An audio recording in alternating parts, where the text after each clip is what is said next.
Non, mais ma demoiselle va tantôt vont discuter de retard, hein, parce que c'est prévu à en France.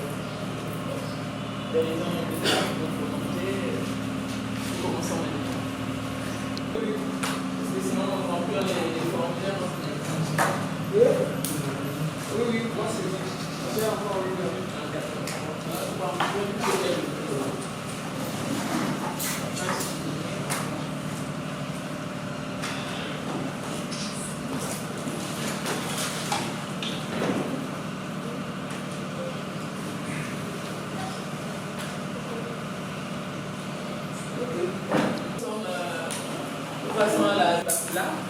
chose que je n'ai pas faite pour la soutenance, je n'ai pas demandé à ma demoiselle Bateau. Peut-être que je ne suis pas là. Si c'est un mercenaire, je peux avoir mon carte d'identité. Oui, pour vérifier l'identité de l'impétrant. On le fait. Mais non, même déjà là. Maintenant, s'il a déjà soutenu. C'est un impétrant. C'est un mercenaire qui a soutenu. En fait, on va non, ça se fait à vous. Ok, c'est pour l'identité dans les deux. D'accord. Ok, merci. Vous présentez M. Bakoula, il va présenter son mémoire devant un jury présidé par Mme Guézo et les deux co-directeurs, professeur Berton, directeur du mémoire, et le co-directeur Etienne Paca, l'examinateur, c'est Ferdinand Zaki. On vous donne 15 minutes. Le cœur est décidé, Madame la Présidente du jury. Madame la Présidente du jury, Madame, Monsieur les membres du jury, notre thème, nous avons travaillé sur le thème espace transfrontalier et dissémination des maladies endémo-épidémiques dans le district d'Infondo en République du Congo, bien évidemment dans la Nicola. Notre travail se présente ainsi qu'il suit: une introduction, une problématique, une méthodologie, des résultats et une discussion, des suggestions et des conclusions.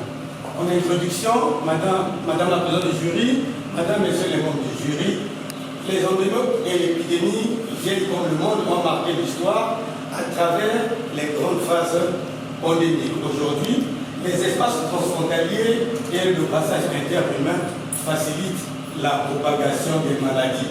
Selon l'OMS, 1,4 milliard de personnes traversent annuellement des frontières, augmentant ainsi les risques épidémiques.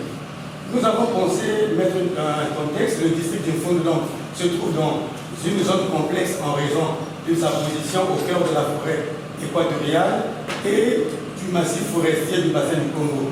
Cette situation géographique favorise la circulation des espèces animales et humaines, notamment depuis la cuvette ouest et la RDC. Or, la cuvette ouest et la RDC ont connu des épisodes de maladies à virus Ebola et de Mpox. La porosité des frontières, les déplacements fréquents et les échanges commerciaux renforcent les risques sanitaires de cette région. Notre problématique, nous avons commencé par une question principale: comment est-ce un espace frontalier peut-il favoriser la propagation des endémo-épidémies? Des questions secondaires pour mieux comprendre la question. Nous sommes dit donc quels sont les principaux facteurs environnementaux, géographiques et socio-économiques qui favorisent la diffusion des maladies endémo-épidémiques dans ce district.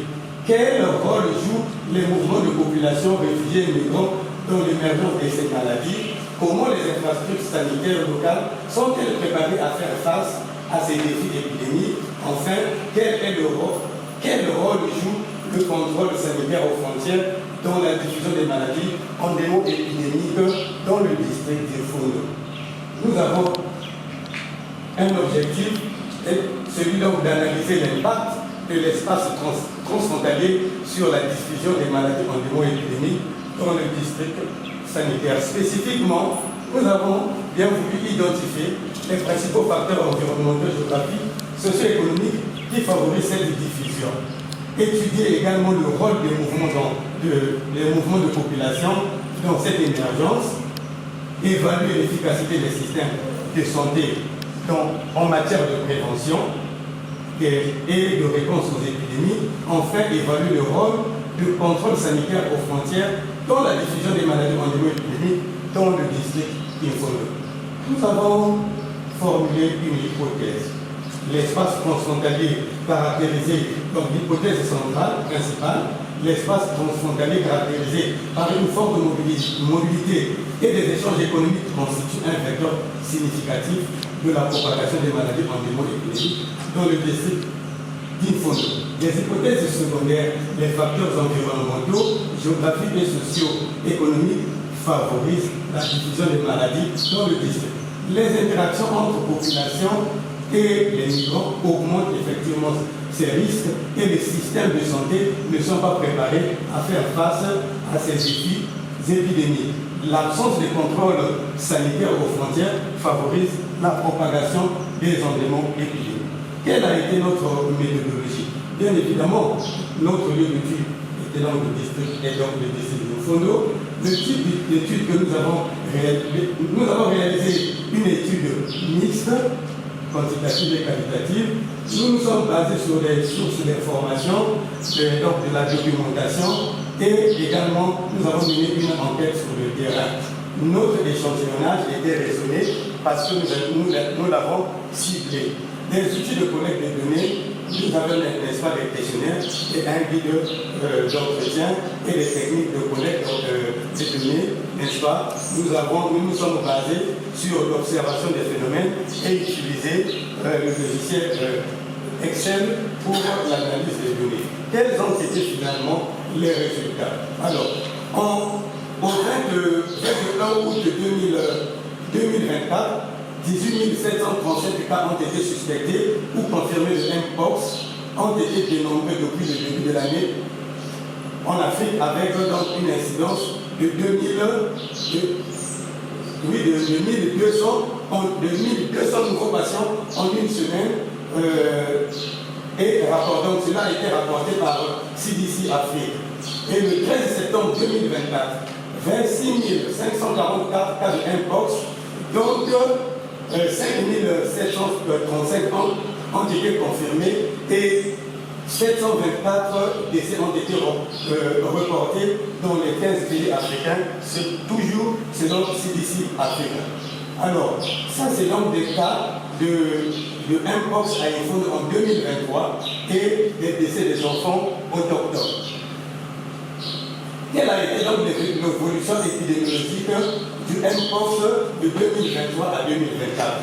Nous nous rendons bien compte qu'en 2024, à Infono, 9 cas ont été recensés avec dont les origines n'ont pas été spécifiées. Par contre, en 2024, toujours pour le Mpox, 3 cas ont été recensés, dont un venant de la RDC à travers Niangue Bruxelles. Donc, bien qu'aucun, pour ce qui concerne l'Ebola, bien qu'aucun cas d'Ebola n'ait été enregistré dans le district d'Infono, mais ce district demeure en alerte permanente à cause des cas récurrents en RDC la RDC qui est un facteur de risque pour le district d'Infono. Les activités de chasse artisanale favorisent la diffusion des endémies et épidémies.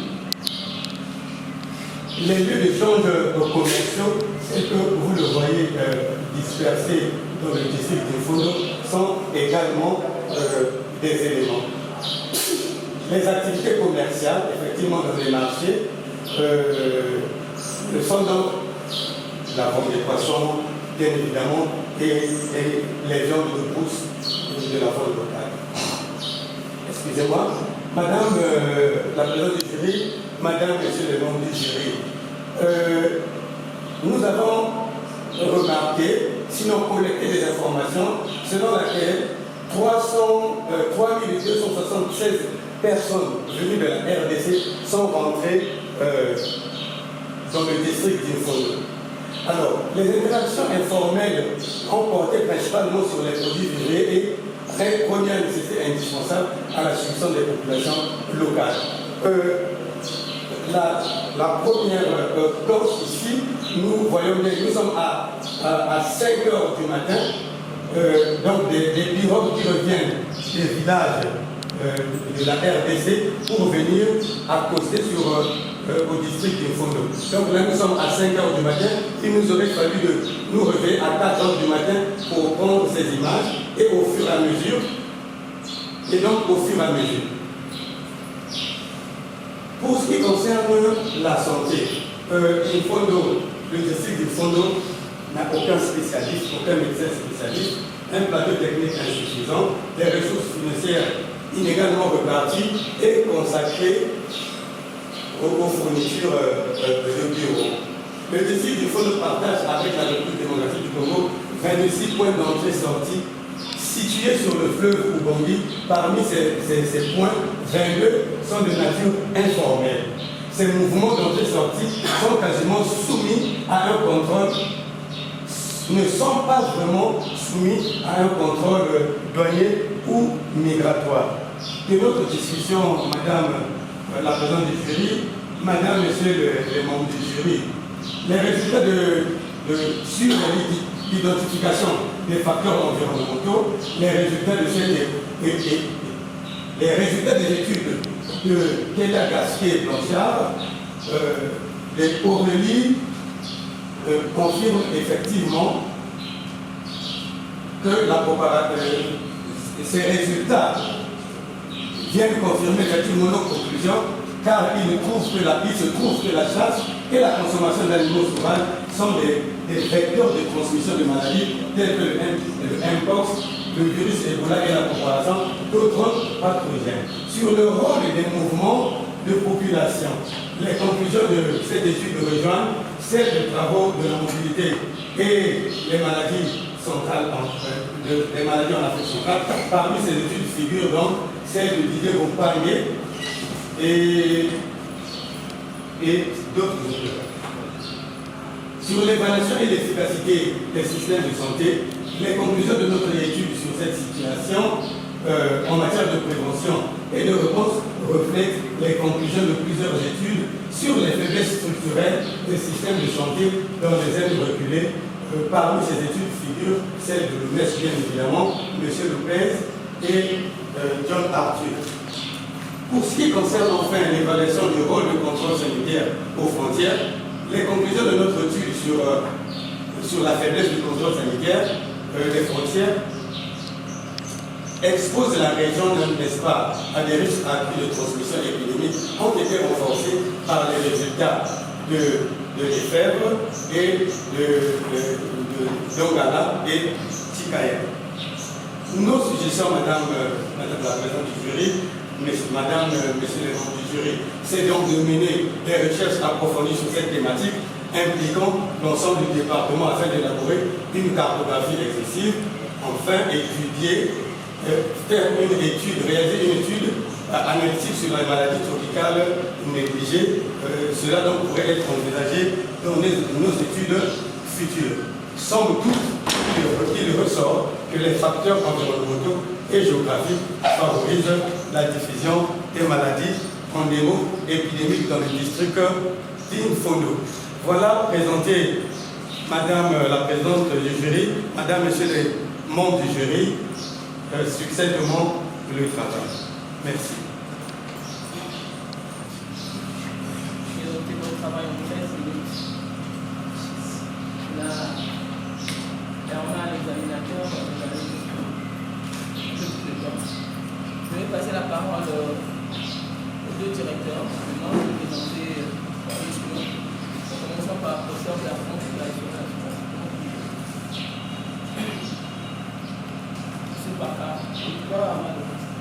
Merci Madame la Présidente. Je n'ai pas grand-chose à dire. Je peux remarquer que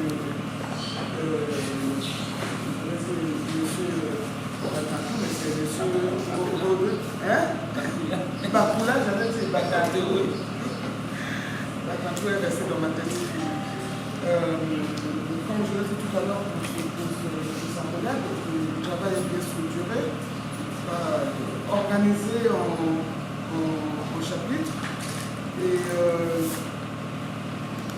le document est bien rédigé, dans l'ensemble. Mais il y a encore des coquilles, toujours des coquilles, même dans les posés, il y a des coquilles. Il faut faire attention à cela. Et en tout cas, merci d'avoir traité ce thème qui est très intéressant. Je crois que lors de mon colloque, il avait proposé comme article à M. Zani le lien entre les populations situées aux frontières des pays et la santé. Vous avez proposé ça, vous avez pris l'article à proposer et vous avez parlé de ça. Donc pour moi, c'est un thème très intéressant, Surtout nos frontières, vraiment, les frontières sont poreuses, comme le dit Madame la Présidente. Tout le monde rentre, qu'ils soient malades ou pas, tout le monde vient. Et il y a des contacts permanents, surtout avec l'organisation, la tenue des marchés forêts. Il y a du monde, le monde qui vient de partout et des maladies. Mais ça se propage facilement. Et on se rend compte, par rapport à votre analyse, on se rend compte que au niveau de ces frontières, les structures de santé ne sont pas bien tenues, ne sont pas équipées correctement. Pourtant, il y a du monde qui fréquente ces marchés, c'est par ces marchés que les maladies se propagent. Il y a des maladies comme l'Ebola, on a peur, mais là, nos frères congolais de l'autre côté viennent quand ils veulent, à tout moment. C'est un risque pour nous de l'autre côté. C'est un risque. C'est bien d'avoir traité ce thème. C'est un thème très intéressant. Il faut que nos pouvoirs publics prennent des dispositions pour la protection des gens qui vivent dans les localités frontalières. Il faut prendre les dispositions. Ces dispositions, qui mettre là-bas et surtout au niveau des infrastructures sanitaires, vraiment ça vaut le coup. Monsieur Taka, oui, merci. vous avez suivi le système de prêt constitué. Merci, monsieur le professeur. Merci, madame la présidente. Comme vous l'avez dit, professeur, le sujet est un peu original. À la FDG, on a depuis un moment beaucoup travaillé sur l'offre de soins. Beaucoup. Et notamment l'offre de soins sur la partie distribution spatiale, mais encore très peu sur la partie recours aux soins. Et là, monsieur Bakoulan propose un terme original, comme vous l'avez dit, sur les maladies. On n'a pas encore fait beaucoup de travaux sur la géographie des maladies. Et c'est un thème qui pose trois questions de fond qui intéressent aussi les géographes. Il y a d'abord la question des liens entre la gestion de l'espace et puis les maladies, notamment les maladies endémiques, que les géographes ont beaucoup traité en Afrique de l'Ouest, mais encore très peu en Afrique centrale. Et il y a la question des frontières. Pourquoi je suis heureux que M. Zani soit là, parce que pour qu'il ne sache pas, c'est le directeur des frontières au niveau du ministère de l'Intérieur. Donc il sait de quoi on parle.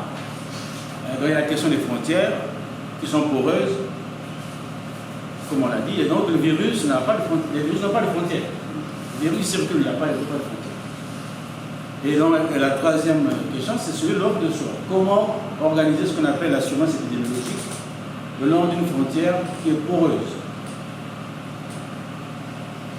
L'offre de soins n'existe pas, ou très peu.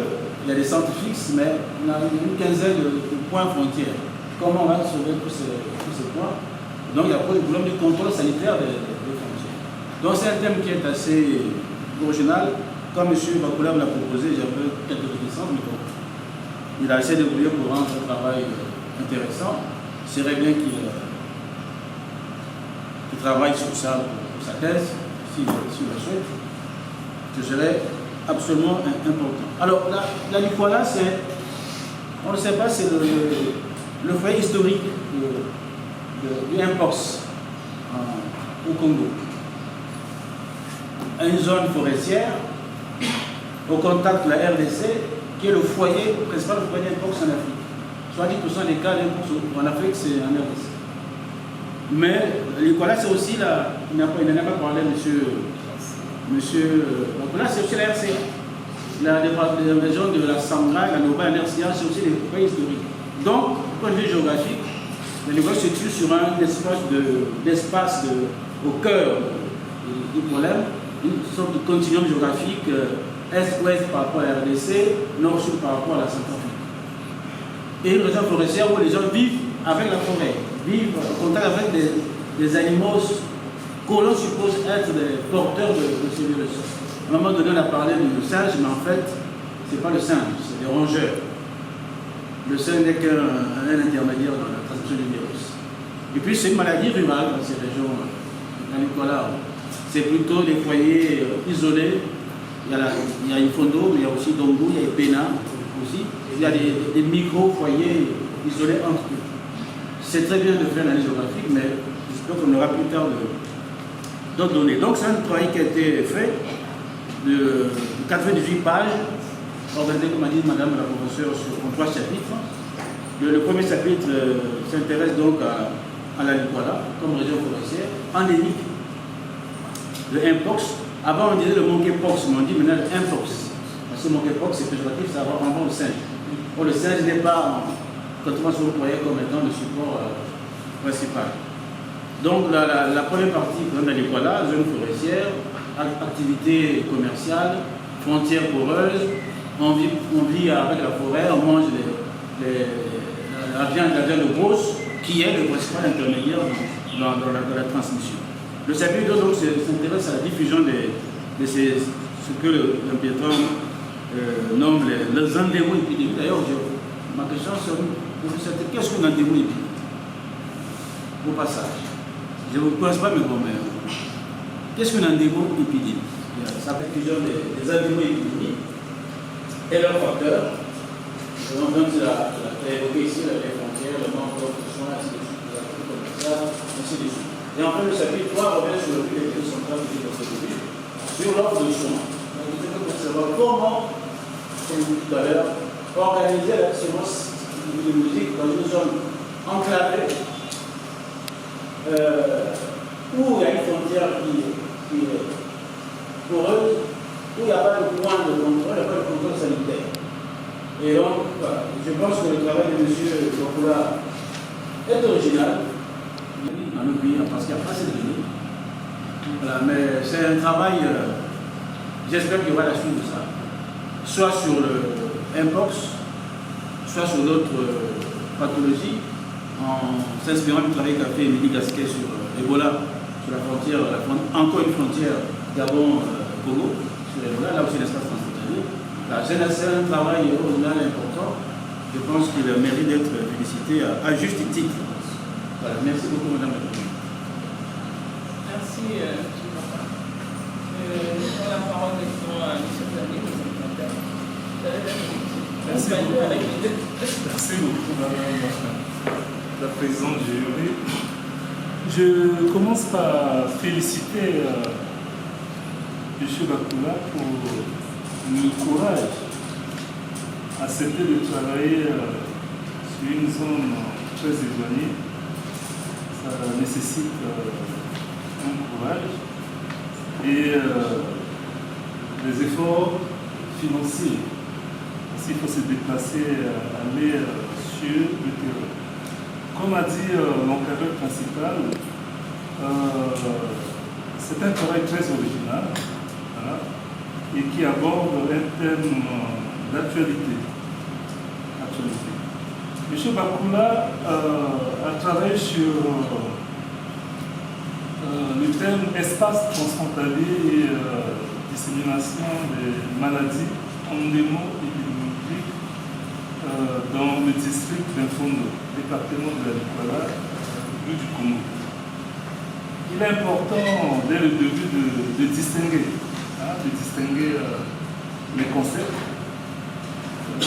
transfrontaliers Voilà, parce que dans votre présentation, vous avez parlé du district d'Infondo, qui est un espace frontalier. C'est juste. Voilà. Et un espace frontalier est différent d'un espace transfrontalier. Voilà. On dit d'un espace transfrontalier si cet espace est situé de part et d'autre de la frontière. Voilà. Donc, si vous avez choisi de travailler sur l'espace transfrontalier, parce qu'il y a des mouvements de la population de part et d'autre, voilà, de la frontière entre le Congo et la RDC. Cette frontière est longue de 1550 km.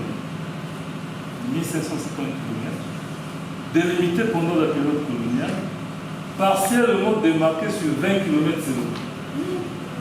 Donc, on a 1550 km délimités, on a des tests de délimitation pendant la période coloniale, mais partiellement démarqués. Démarquer, c'est aller sur le terrain et poser des bornes physiques.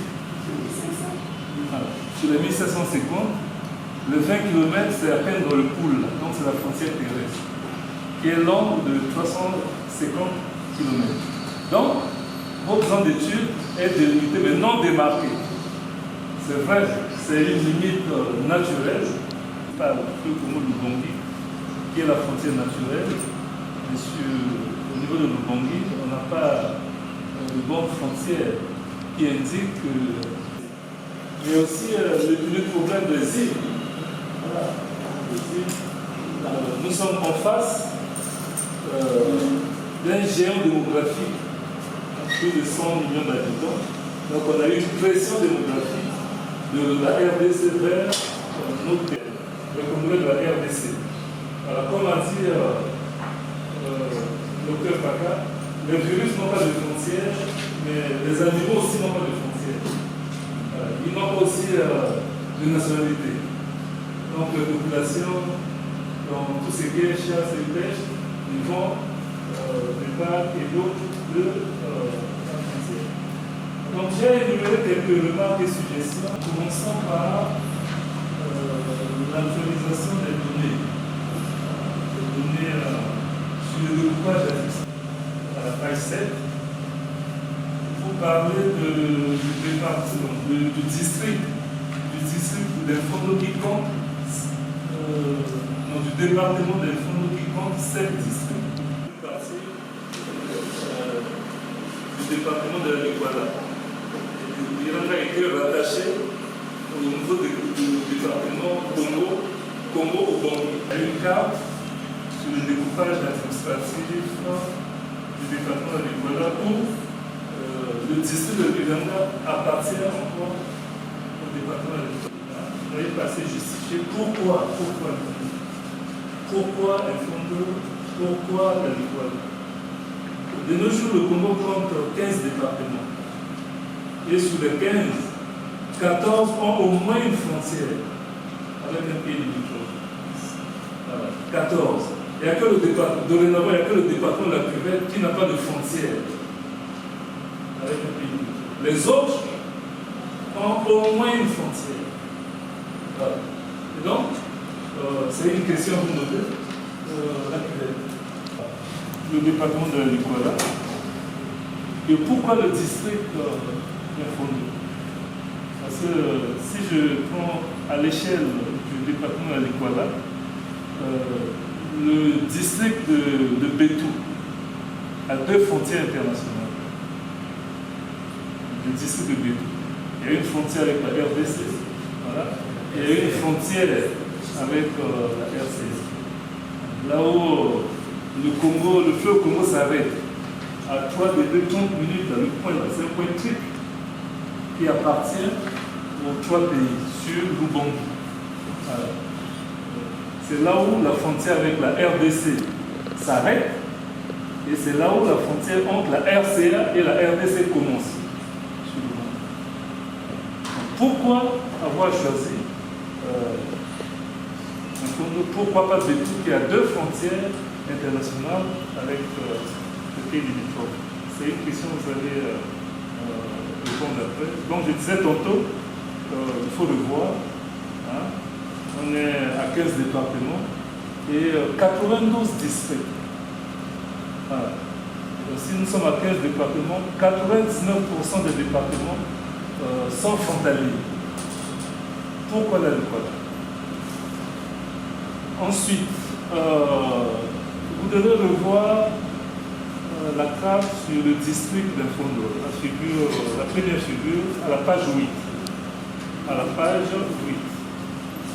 Voilà. À la page 8. Voilà. Parce que... oh, ça commence à déranger. La page 8. En ce qui concerne les circonscriptions administratives territoriales, Infondo est différent d'Infondo. Voilà. Nous avons Infondo commune, qui est une circonscription administrative. Voilà. Et on a Infondo district. Vous, votre thème porte sur le district. C'est bon? C'est sur la carte. Voilà. Vous avez mis la ville d'Infondo. C'est la commune d'Infondo. Hein. Voilà. À la page 8. À la page 8. Les contours, quand je vois la légende, vous avez mis ville d'Infondo. Cette ville-là, sur le plan administratif, c'est une commune. C'est bon? Voilà, c'est la commune d'Infondo. Voilà. La commune est différente de la communauté urbaine, qu'on appelle en géographie petite ville.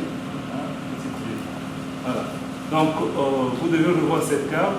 La limite ici, comme le titre c'est district d'Infondo, donc la limite, ce n'est pas la limite de la commune. Ça doit être la limite du district. Voilà. Ça, c'est à corriger. Dans le document final. Ensuite, j'ai dit distinguer Infondo, oui. La figure 2, nous sommes à la page 25. À la page 25.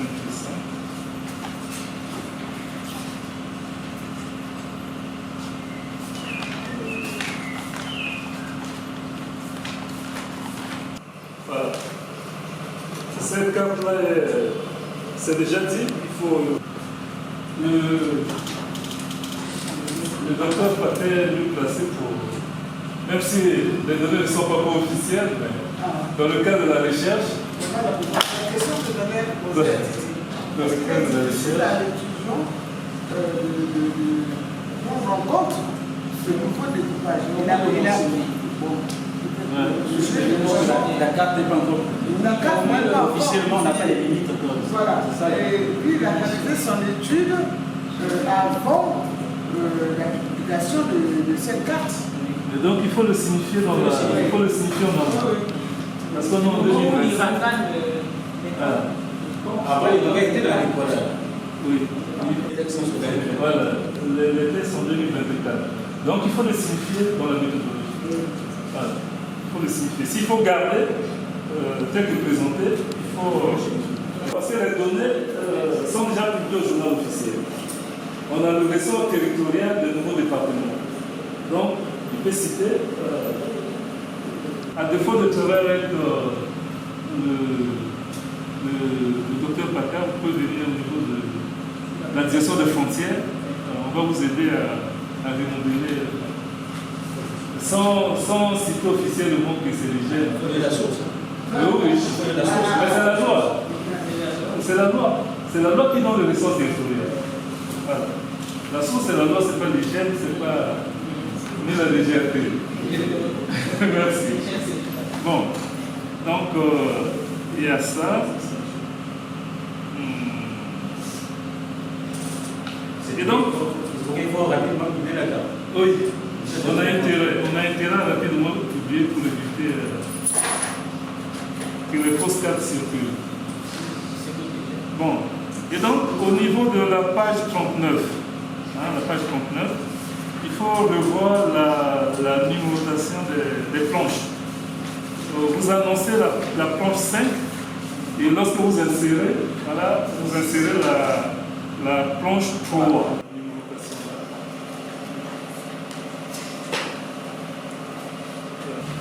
Je pense que ça doit être un problème d'angle et c'est à vérifier parce que là, vous avez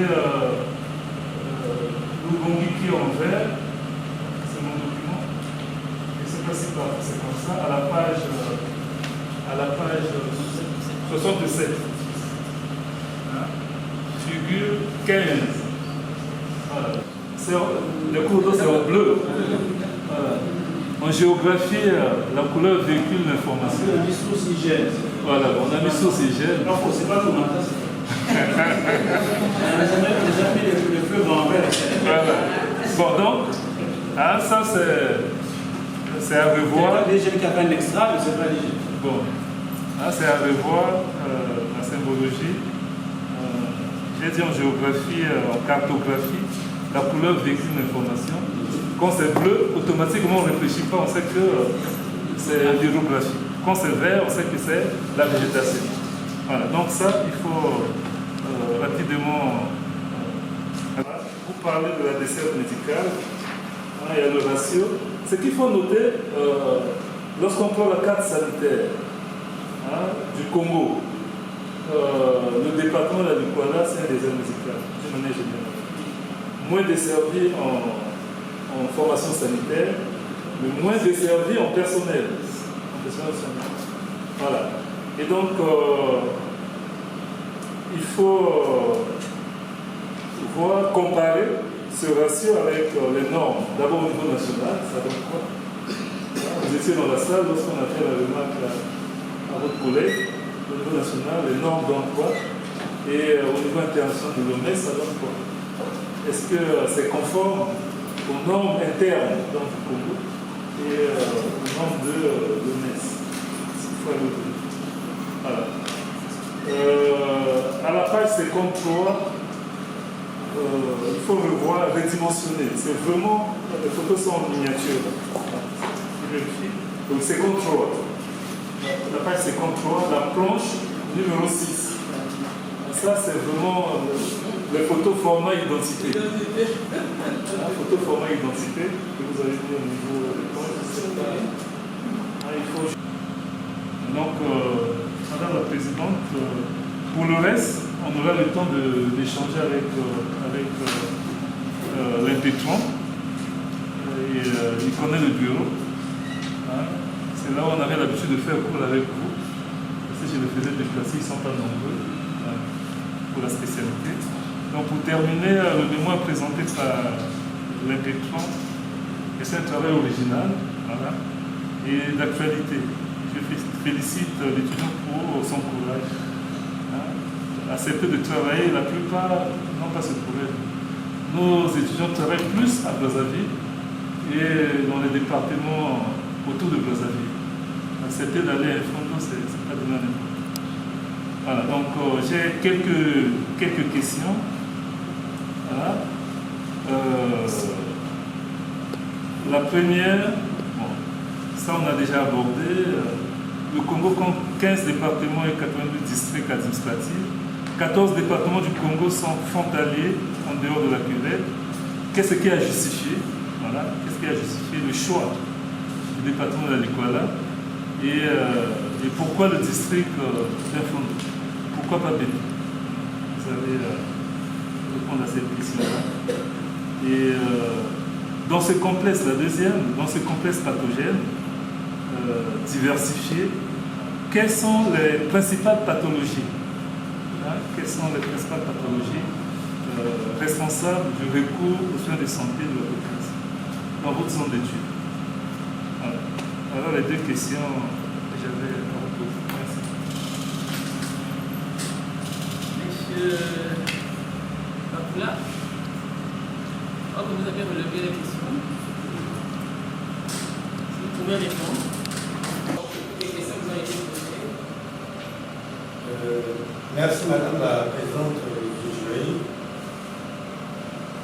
Madame la Présidente du jury, Madame, Messieurs le membres du jury, les membres du jury m'ont posé 3 questions. La première, notamment sur les endémies-épidémies. Nous allons succinctement dire que les endémies sont des maladies qu'on retrouve dans une zone concentrée, sans pourtant qu'elles sortent de la zone principale. Et les épidémies sont ces maladies qui, après avoir commencé dans une zone, s'éparpillent et se diffusent soit dans tout le district, dans toute la région, dans tout le pays et à l'international. Madame la présidente du jury, C'était pas ma question. Sa question c'était pourquoi parler d'endémo-épidémie? C'est pas dire qu'est-ce qu'une endémie ou qu'est-ce qu'une épidémie. Mais qu'est-ce qu'une endémo-épidémie? C'est votre thème. C'est donc cette association, n'est-ce pas? Cette association des maladies. Mais est-ce que vous appréciez déjà la définition de Moi, donc, ce n'est pas ma question. Ma question, c'est une endémie. Qu'est-ce qu'une endémo-épidémie? Effectivement. C'est donc l'association de ces deux paramètres, de ces deux maladies, comme je venais de donner les exemples. Alors, Madame la présidente du jury, le membre du jury m'a posé la question sur pourquoi le choix de la Likwala. J'ai beaucoup de réponses à cette question, vous me permettez. Soyez bref. Bref. J'ai travaillé dans la Likwala de 2007 à 2014 et donc j'ai la connaissance du département. Mais ayant travaillé pour la première fois, c'est pour moi une dette morale que j'ai pour ce département, de rendre pour ce département, d'interpeller les pouvoirs publics pour agir en faveur de ce département pour lequel je connais les péripéties.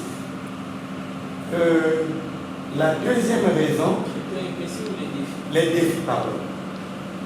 La deuxième raison, c'est qu'en 2020, alors que je suis à Brazzaville, je fais partie de la commission technique de l'OMS sur Ebola qui sévit à Madagascar. Et donc, le professeur Didier Bompangue m'a chargé la mission d'être le responsable des points d'entrée pour la circonstance. Et je me suis intéressé, n'est-ce pas, à la thématique. Mais également, puisque j'évolue dans les projets en lien avec la santé publique, je me sens très à l'aise de poursuivre mes recherches dans ces thématiques. Merci beaucoup. Alors, enfin, les pathologies principales au niveau des centres de santé de la Likwala. Je ne voudrais pas parler du paludisme qui est la première cause des consultations. Mais les maladies, les MTN, sont beaucoup récurrentes dans la Likwala. Et effectivement, dans mes suggestions, je parle de ça. Il y a la lèpre, il y a encore le pion, à Ifondo, à Enyele, à Liranga, à Boanila et même à Bétou. Voilà un peu les maladies récurrentes au niveau des espaces qui sont recensés généralement dans les centres de santé de la Likwala. Madame la présidente du jury, madame, monsieur les membres du jury, ce sont les 3 questions qui m'ont été posées. Merci beaucoup. J'espère que vos réponses. Merci. vais aussi faire assez rapidement. Sur la page de couverture, j'aimerais que vous ajoutiez option géographie humaine et économique. Nous allons humaine et économique. Je vais assez rapidement. Nous sommes là sur la dédicace. Non, n'écrivez pas en italique. Il faudrait que l'écriture soit la même partout. À la page 2i. Voilà. Et assez rapidement, je vais voir les formes. Je n'en ai pas parlé pour Madame Akontou, mais comme j'ai dit, on aime toujours avoir une symétrie des chapitres. Madame Akontou avait une certaine asymétrie, mais on en parlera avec elle. Et je vais suivre les corrections. Et là, je trouve que la symétrie, elle est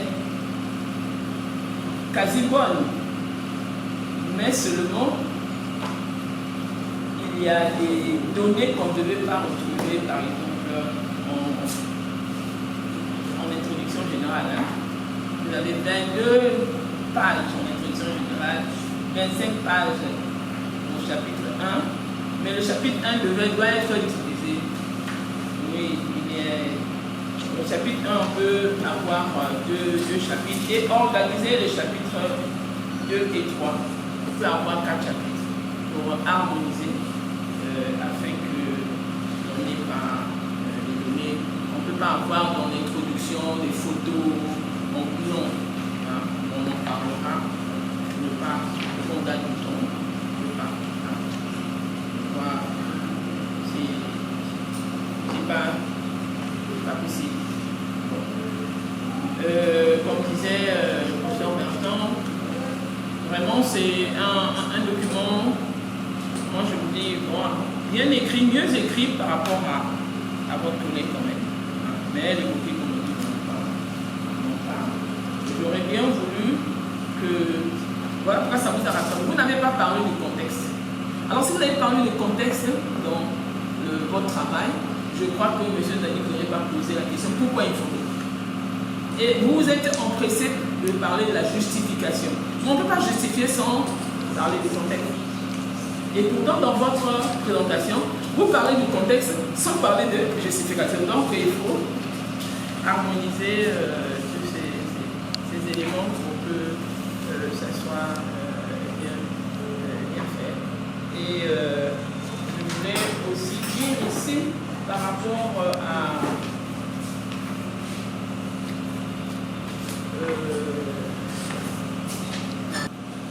la programmation ou encore dans la liste des encadrés, c'est bien. Là, on voit que vous avez été sur le terrain et vous faites ressortir la perception des populations parce que c'est vraiment important. Et ce sont les verbatims, comme on dit, qui traduisent ce que les populations ont dit. Ça aussi, c'est une autre chose. Dans la forme encore, vous ne pouvez pas faire votre travail ne porte pas sur 98 pages, 93 pages. Parce que à partir de la page 92, vous revenez au chiffre romain. Mais pourquoi? Vous devez continuer 92 jusqu'à 111 pages. Donc votre travail porte sur 111 pages. Vous enlevez les chiffres romains, c'est avant. À partir de l'introduction générale jusqu'à la fin, ce sont les chiffres. Bon, mais la bibliographie est bien présentée comme ce genre de Martin, le professeur Bertrand.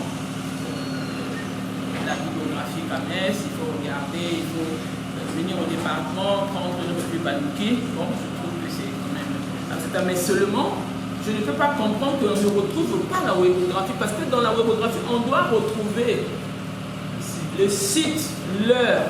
Donc c'est confondu, on ne sait pas. Il faudrait que vous fassiez cela. Parce que quand j'ai lu, j'ai essayé de voir quelques. Mais il faudrait que ça soit clair, que vous représentez cette bibliographie. Quand je me demande tous ces articles en anglais, vous avez lu ça. Vous pouvez souvent le rendre. Vous n'avez pas laissé ici. vous n'avez pas dit c'est bon, mais si vous avez des capacités de bien manger, c'est pas ça. Donc, le monde de voir un film, c'est le water, the role of border and measuring, controlling, the way of force. Et controlling, c'est non, c'est que vous n'avez pas lu en anglais. On ne veut pas demander ça, on veut que ça soit. Et là, parce que ça, c'est ce que le gouvernement, j'ai apprécié le conseil de la toujours, après le contexte normalement de la gestion, après l'introduction générale, après l'introduction, vous placez le contexte de la gestion et vous avez la revue de la littérature pour vous permettre de bien faire votre problématique. Et là encore, la problématique, vous avez pas ici. Donc, les références bibliographiques. Non, vous parlez de la situation de votre zone. Vous ne parlez même pas de la RDC. Non. Qu'est-ce qui se passe à Infondo, votre zone d'études? Donc tout ce qui est là, il faut réécrire ça. Non, c'est pas ce qui devait être fait dans votre problématique. Et enfin assez rapidement, parce que nous allons aussi en parler. Les mots, vous savez que la définition des concepts permet déjà de faire asseoir la compréhension de votre sujet. Mais il y a beaucoup, on aurait bien voulu voir certains, mais je vous donnerai mon document par rapport à la forme. Donc maintenant, au fond, vraiment, moi je me dis qu'on a compris l'impact de la porosité des transports, des frontières de notre pays. Et comme l'a dit M. Nzali, peut-être que ce n'est pas transfrontalier parce que après des fois c'est l'eau qui sépare, c'est la limite. Donc le Congo ne surplombe pas, donc c'est un espace frontalier et non certainement un espace frontalier, mais c'est au moins un espace où se partage de. Maintenant, en lisant la dissémination des maladies et vos commentaires, j'ai compris qu'en fait, comme on dit vulgairement au Congo, il y avait plus de mal, il y avait plus de peur que de mal. Parce que si dans cette partie du Congo, nous avons déjà plus de 100 000 habitants et qu'il n'y ait que 21 cas, et dans l'autre 24, c'est dire que c'est mineur. Mais ici, le problème c'est l'alerte.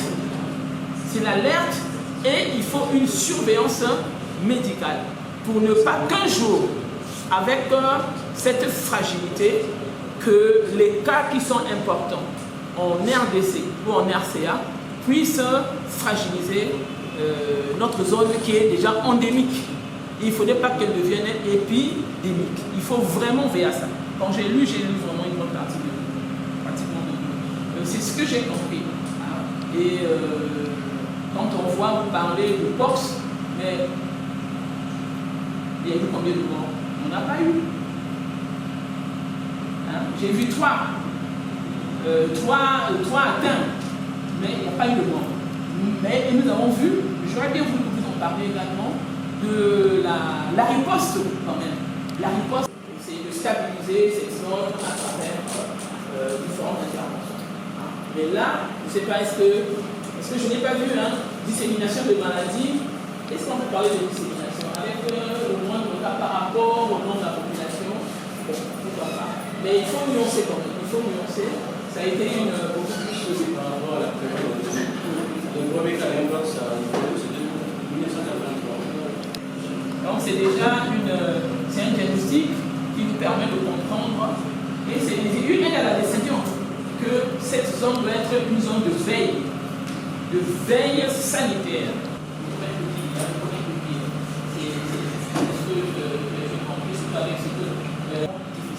Et il y a autre chose que j'ai apprécié, c'est à la page 56. Et vous-même, vous n'avez pas fait état de ça. Quand j'ai vu, j'ai dit waouh, c'est.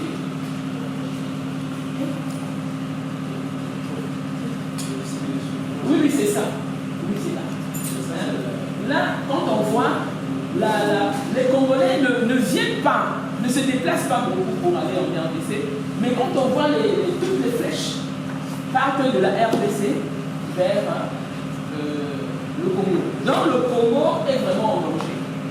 Si on n'a pas cette veille, cette carte-là serait même on serait une bonne aide à la décision communautaire. Je ne sais pas comment il faut formuler cette carte-là. Là, on comprend l'impact des migrants. L'impact des migrants et surtout des réfugiés à cause de l'instabilité politique, comme vous avez su le dire, c'est vraiment bien avec des images, avec des graphiques, donc on comprend. Donc ici, je veux simplement dire qu'il y a aussi la sensibilisation sur la manipulation du gibier. En fait, je crois que c'est le seul. Il faut sensibiliser, que le ministère également sensibilise les populations par rapport à cette idée que les gibiers, surtout morts ou encore pris en piège, ne peuvent pas être manipulés sans gants. Mais est-ce que les populations les gants? Donc ça aussi, c'est un peu fâché. Les populations afin que... Parce que c'est le sang qui contamine. Hein. Les gibiers... Comme il parlait beaucoup de la pêche et l'impact des marchés forains. Et l'une des questions par rapport aux marchés forains que je vais vous poser, c'est quand on veut par Bissomela, moi j'ai dit les femmes Bissomela, les femmes Bissomela qui attendent la période. Expliquez-moi, j'ai une autre concept peut-être que vous savez là, hein, les femmes Bissomela, c'est ce que je voulais dire. Il y a beaucoup de choses à dire, mais on pourra en discuter pour enrichir votre travail. Et vous savez, ce serait vraiment une bonne chose. Maintenant, j'ai peut-être deux questions à vous poser. Pourquoi dites-vous à la page des pages 37 à 40 que ce sont les populations autochtones qui sont beaucoup plus touchées? Pourquoi selon elles? Pourquoi les populations autochtones sont plus touchées? Qu'est-ce qui traduit leur fragilité par rapport aux autochtones, alors que ce sont des gens qui connaissent bien le produit de la forêt, qui peuvent se protéger? Si vous avez une mesure, bon, la porosité des frontières, on a déjà compris, c'était une des questions que vous voulez poser. Et aujourd'hui, puisque vous étiez parti à Infondo, quelle relation a Infondo avec les pays frontaliers, la RDC et la RCA? Voilà, il y a d'autres questions, mais je peux raconter ça. Madame la Présidente du jury, Madame, Messieurs les membres du jury, sur la question de Bissomela, c'est un terme effectivement que nous nous sommes appropriés dans la Nicola, mais il s'agit effectivement de ces femmes commerçantes, je voulais dire de ces mamans commerçantes, qui n'ont pas un produit fixe à vendre, qui font un commerce, j'allais dire temporaire, vendant ce qui se présente, à elles. Sur la planche, par exemple, vous voyez qu'il y a des régimes de bananes qui arrivent. Elle jette son pan et elle achète, c'est ce qu'elle va vendre ce jour. Lorsque c'est les tubercules de manioc, elles ne sont pas, leur vente n'est pas spécifique. Elles vendent tout ce qui tombe sous leurs yeux. L'essentiel, c'est d'avoir des bénéfices. L'essentiel, c'est de nourrir les enfants. Mais pardon, là, je vais vous répondre rapidement. Je vais parler sur le contrôle des heures en même temps.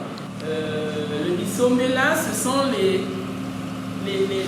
c'est lié entre le commerce de gros et le commerce de détail et de micro-détail. Parce que il y a toujours ces femmes commerçantes qui vont parfois dans les Ghana, et qui vont, ou encore qui voyagent pour aller acheter. Elles achètent en gros auprès des pêcheurs. Et dès qu'elles arrivent au port de Brazzaville, il y a des femmes grossistes qui viennent aussi acheter. Donc ça, c'est une première phase. Et ces femmes grossistes, en face seulement là, juste au pied du bateau, vendent à d'autres le prix augmente. Et avant d'atteindre le portail du port, le prix a parfois quintuplé pour arriver jusqu'au marché, jusqu'au panier de la ménagère. Et c'est un système qui se pratique souvent au port de Brazzaville. L'émission, mais là c'est ça, en fait. Même dans la marché, Même dans le marché, on mange aussi. En fait, ce sont les intermédiaires. On sait que les intermédiaires, ils achètent pas auprès des producteurs, des pêcheurs, etc. Mais ils achètent auprès d'autres commerçants. Voilà. Donc, quand on achète auprès d'un détaillant, vraiment, que ce produit arrive chez les consommateurs, on fait des sommaires. On majore le prix. Donc, l'émission, mais là, en fait, dans la compréhension, il va y avoir le précis ça. À la question pourquoi les autochtones sont plus touchés, les peuples autochtones vivent en retrait. C'est maintenant qu'ils intègrent le district ou la ville. Mais aussi les conditions d'hygiène des peuples autochtones ne sont pas toujours les meilleurs d'un côté, et de l'autre, les peuples autochtones ne se fient pas toujours aux campagnes de sensibilisation que réalise le district sanitaire sur la prévention des maladies. Enfin, la contamination, je pense que nous avons une diapositive sur la famille, cette famille décédée. En fait, la contamination, étant donné qu'ils foulent aux pieds les mesures barrières qu'on leur conseille, et toute l'éducation, ils vivent ensemble. Donc cette famille de 5 personnes qui a perdu donc trois de ses enfants au cause du mpox, et le papa pensant qu'ils ont... si vous me permettez, mais je pense également que mettre une amie pour la transfrontalité.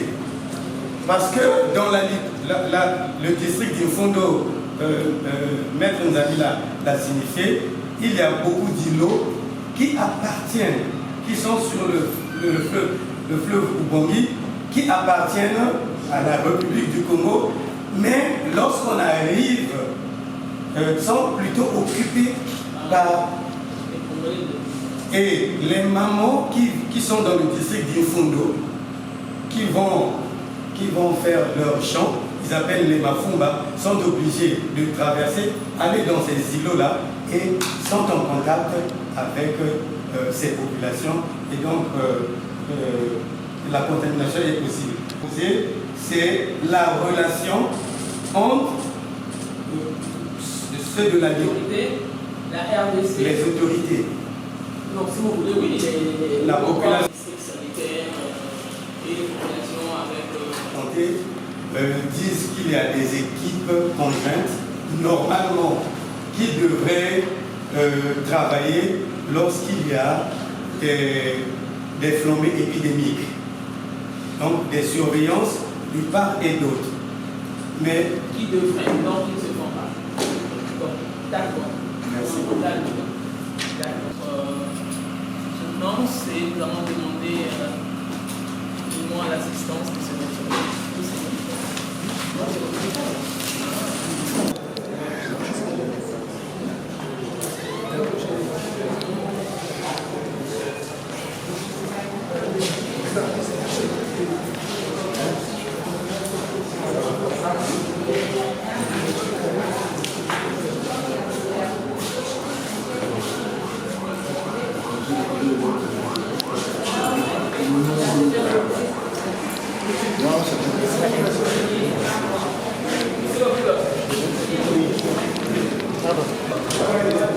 Estaban Vamos apangar de chapu, ¿eh?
Mais venez là. Mais bon, si elle n'a pas le problème, on va faire ça.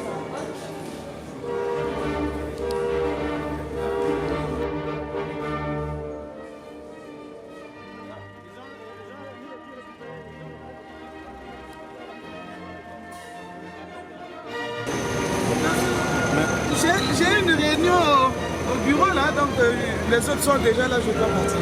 Madame, je voudrais rappeler que je suis revenu à l'école 21 ans après parce que vous m'avez demandé de revenir. J'étais à Paris, je venais d'arriver et j'ai acheté ça là-bas, je me suis dit, ma maman peut... Ah, c'est très gentil, très gentil de votre part. Merci beaucoup. Ok, il faut avancer, hein? Il ne faut pas s'arrêter. Je ferai un effort, il faut avancer. Malgré le boulot, mais je ferai un effort. La thèse, c'est un travail personnel. Merci. Il faut finir. D'accord. Ça vaut toujours ça. Merci beaucoup.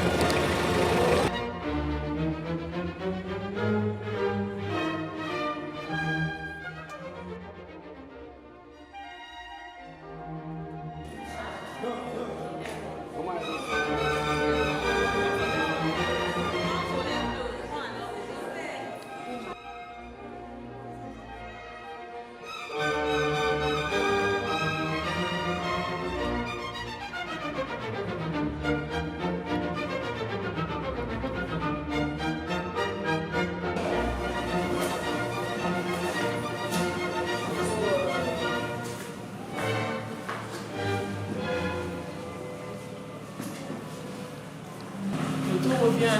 Bakoula pour la deuxième soutenance. Le rapport de soutenance de mémoire, enfin le master dit également que l'étudiant c'était M. Bakoula Rodrigue et non Rodrigue, né à Brazzaville le 28 juillet 78. Il faut écouter peut-être que je me suis trompée. Le titre, je vous mettre le titre intitulé Espace frontalier et dissémination des maladies endo-épidémiques dans le district de Fondo, entre parenthèses, département de la Liguala. Vos directeurs de mémoire, professeur Bertin et M. Baka-Etienne. L'appellation du jury, nous avons également trouvé que c'est un thème d'actualité et original, comme on l'avait déjà dit. La méthodologie est également adaptée à la thématique par rapport à cette à ces espaces frontaliers. C'est également une aide à la décision pour les autorités. Les résultats sont pertinents, contribuant à la veille sanitaire et à la sensibilisation des populations. Voilà. Et notre... Le procédé de soutenance de ceci, nous, professeurs titulaires, maîtres de conférences et maîtres assistants, sous-signés, certifiant que M. Bakoula Rodrigue, né le 28 juillet 1978 à Brazzaville, a soutenu un mémoire de géographie portant sur les thèmes suivants: espace frontalier de dissémination des maladies endo-épidémiques dans le district du Fondo, département de la Likwala, en vue de l'obtention du master en... Ah non, ça on s'est trompé. On n'a pas effacé, on a fait des copier-coller. En géographie humaine et économique. Là, on a mis géographie physique. Donc, on va réimprimer. En géographie, donc géo-humaine et économique, spécialité santé, population et environnement. Et a obtenu la mention, ou encore la note 16 sur 20. Mention très bien. Merci les deux. D'abord lui, il vient de saluer. Mes félicitations, M. Bakoula. Vos craintes, je crois, sont dissipées.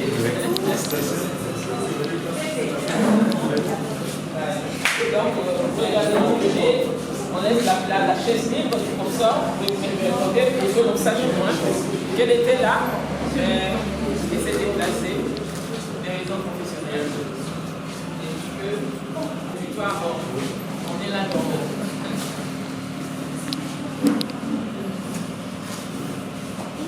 merci beaucoup. Merci. Et les deux, oui, maintenant tu peux te mettre au point. On va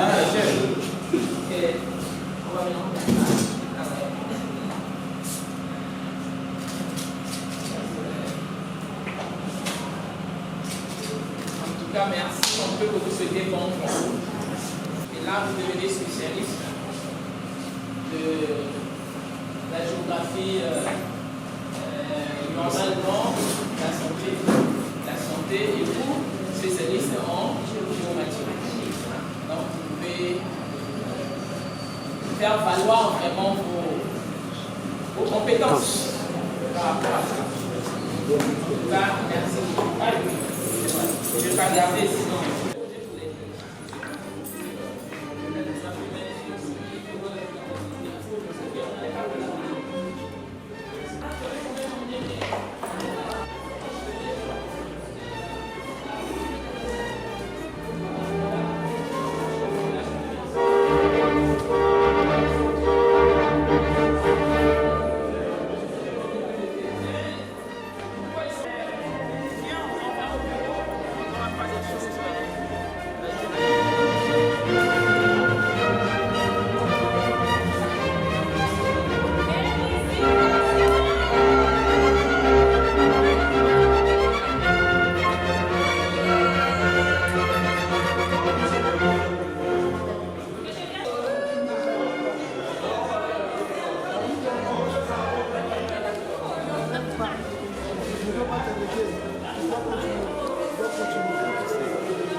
Rodrigue n'est pas un ami, mais c'est un plus que frère pour moi. Nous avons commencé les études ensemble et j'espère qu'il ira plus loin. Arriver jusqu'au master, c'est pas une messe à faire. Ben, il s'est battu et voilà donc les résultats aujourd'hui. Ce que je peux lui donner comme conseil, c'est qu'il ne doit pas arrêter. Il doit aller plus loin. J'ai besoin de lui. J'ai besoin de ses compétences à l'université. Parce que je sais qu'il est très bon. Qu'il n'est pas bon, mais il est très bon. Voilà. Il a les compétences d'enseigner cette géographie de la santé. Je lui dis plein succès pour ses entreprises futures.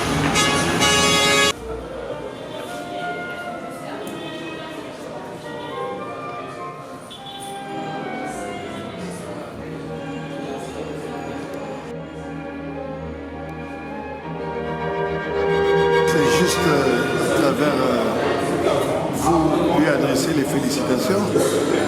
On dit que c'est un garçon qui est très intelligent, très motivé dans tout ce qu'il fait. Et puis, je crois qu'il sait bien s'y prendre. Vous avez vu comment ça s'est déroulé. C'était merveilleux, c'était bien fait. Donc, je crois que tout ce que je peux dire, c'est qu'on se met à lui souhaiter les félicitations et qu'il aille de l'avant. Il a encore du temps, il peut aller au-delà de ce qu'il a fait aujourd'hui. Je veux dire, et comme c'est un garçon qui se prépare, qui a un avenir. Donc, je crois qu'il peut aller de l'avant, il peut continuer. Et puis ça marchera, parce qu'il est très intelligent, il est très outillé, il est très sérieux dans ce qu'il fait. Voilà, merci. Monsieur Boulombo Grace Ralpi, docteur en philosophie. Je connais l'impétron Monsieur Bakula Rodrigue depuis un moment, notamment dans le département de la Likwala, précisément à Mfondo, alors que j'étais encore élève en classe de 4e. Et je le connais, un monsieur très généreux. Mais par rapport à ce qu'il vient de faire tout à l'heure, donc la présentation de sa soutenance de mémoire, je lui jette beaucoup de fleurs. Parce qu'il a pris un sujet qui est d'actualité, qui peut d'ailleurs aider les acteurs publics à pouvoir apporter des solutions pérennes dans le département de la Likwala, notamment en ce qui concerne les questions liées aux épidémies de tout genre. Donc il a soulevé en tout cas cette problématique, aussi pour essayer d'interpeller les décideurs publics à pouvoir essayer d'agir un peu plus vite. Donc une manière pour moi en tout cas de le féliciter pour montrer encore une fois de plus par rapport à ce qu'il a présenté que l'école n'a pas de limite. Si je vois bien, c'est depuis en 2001 qu'il a obtenu sa licence alors que je devais encore être à l'école primaire. Mais il a poursuivi jusqu'à aujourd'hui, il a fait son master, je lui jette beaucoup de fleurs et a continué encore à aller de l'avant. Voilà un peu ce que je pouvais dire. En tout cas, félicitations. Bien. Bonjour à tous, moi c'est Bakula Florent Mélène, je suis l'aînée des Bakula. Nous sommes revenus ici pour la soutenance de mon papa chéri, Rodrigue Bakula. Je félicite mon papa, il a bien, il a bien soutenu, il a bien parlé. Sauf que je suis un peu dessus parce que sa note elle est un peu basse. Mais sinon, j'aurais été moi, il devait avoir un bon 18. Mais les jurys ont conclu qu'il devait avoir 16. C'est une bonne chose puisque c'est mention très bien. Donc on remercie tout le monde pour la présence et encore félicitations papa chéri, bisous, je t'aime. Et mon tata salut parce que le boba t'as comme des fois quand même voilà franchement c'est donc 2025 il y a oui je vais là je suis fière de mon petit frère donc vraiment c'est pas donné à toutes les familles c'est moi t'appelaye les bêtes pour famille avec tu moi t'appelaye donc vraiment on le tonda je veux remercier la Banque nationale pour me soutenir et vraiment je dois gagner quoi pour te donner beaucoup.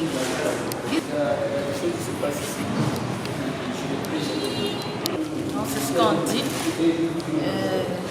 Les études, c'est pour toute une vie. Donc, il y a félicitations, c'est bon quoi. Merci. Yaya. Non, c'est fini. Merci beaucoup.